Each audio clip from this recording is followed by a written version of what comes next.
Welcome to আর রান্নাঘর। বন্ধুরা, আজকের রেসিপি চিকেন ভুনা মশলা।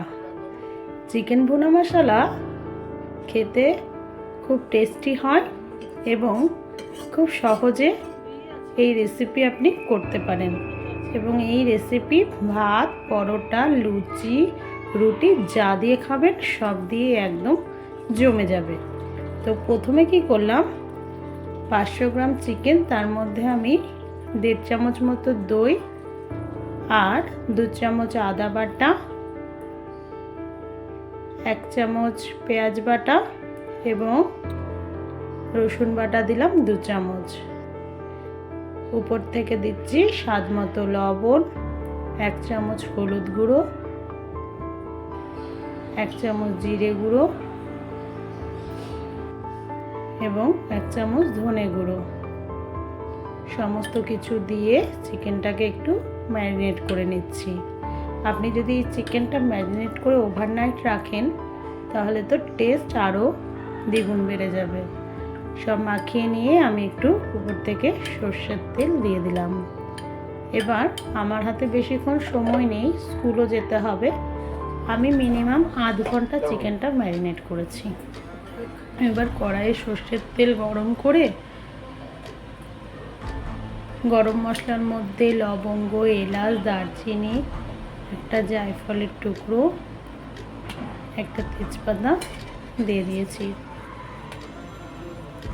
যখন এলাচটা সুগন্ধ ছড়িয়ে দিল তখন আমি দিয়ে দিয়েছি বেশ 250 গ্রাম মতো পেঁয়াজ। পেঁয়াজটাকে একটু লাল করে নিতে হবে। আর আমার ফ্রিজে রাখা ছিল একটা শিমলা মির্চ, সেই শিমলা মির্চ আমি কেটে দিয়ে দিলাম। আর দিচ্ছি একটা টমেটো কুচি। সমস্ত কিছু দিয়ে মশলাটা একটু কষিয়ে নিই। এরপর দিলাম স্বাদ মতো লবণ,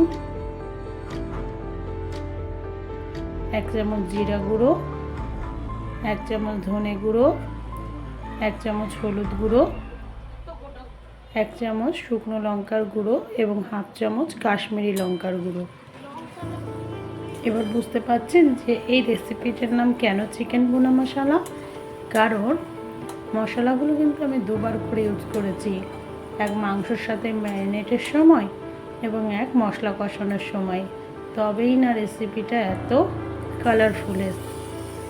এরপর দেখুন যে মাংসটা ম্যারিনেট করে রেখেছিলাম সেই মাংসটা দিয়ে দিলাম। এবার শুধু কষিয়ে নিতে হবে, কষিয়ে একদম লাল করে নিতে হবে, তাহলেই কিন্তু চিকেন ভুনা মশলা রেডি হয়ে যাবে। দেখুন আমি শুধু ভুনে যাচ্ছি এই চিকেন। সামান্য একটু জল দিলাম, যে মশলাটা ছিল চিকেনের সেই মশলাটা দিয়ে দিলাম। এবার একটু ঢাকা দিয়ে কিছুক্ষণ রেখে দিলাম। দেখুন জল বেরিয়েছে। আমি বারবার বলি যে চিকেনে আমি আলাদা করে খুব একটা জল ব্যবহার করি না, কারণ চিকেন এবং মশলা সবার নিজস্ব একটু জল থাকে, সেটাই বেরিয়ে আসে। দেখুন চিকেন কি সুন্দর তেল ছেড়ে দিয়েছে এবং দেখতেও খুব সুন্দর হয় এই চিকেন ভুনা মশলা। আমি শুধু কষিয়ে নিয়েছি, একটু লবণ কম ছিল তাই লবণটা টেস্ট করে নিয়ে আর একটু লবণ আমি অ্যাড করলাম।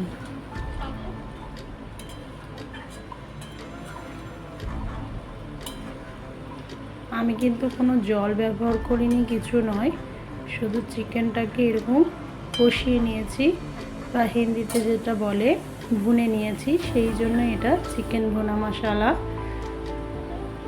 মশলাটা দিয়ে রুটি, পরোটা খেতে খুব সুন্দর লাগে।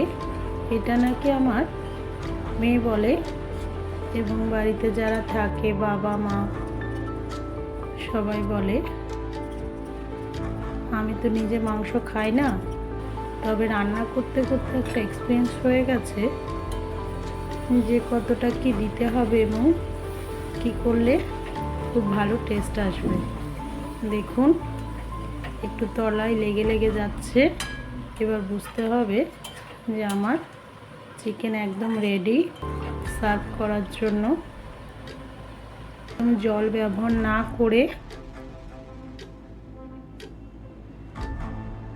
আমি আরও একবার ঢেকে দিয়েছিলাম শুধু তেলটা ছাড়ার জন্য, কারণ যদি অনেকক্ষণ পর আবার সার্ভ করি তাহলে কিন্তু এই ধোঁয়াটা থাকে না এবং তেলটাও ঠিক বোঝা যায় না।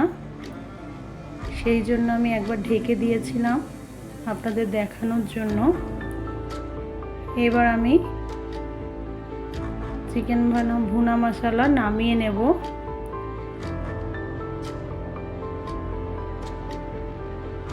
দেখুন এক পাশে আমার ওভেনে রুটি হচ্ছে আর আমি চিকেন ভুনা মশলাটা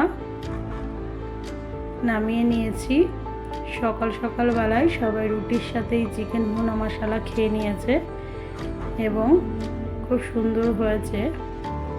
আজকে তো আমার ছেলে খুব খুশি চিকেন ভুনা মশলা খেয়ে, কারণ এমনিতেই ও মাংস খেতে ভালোবাসে।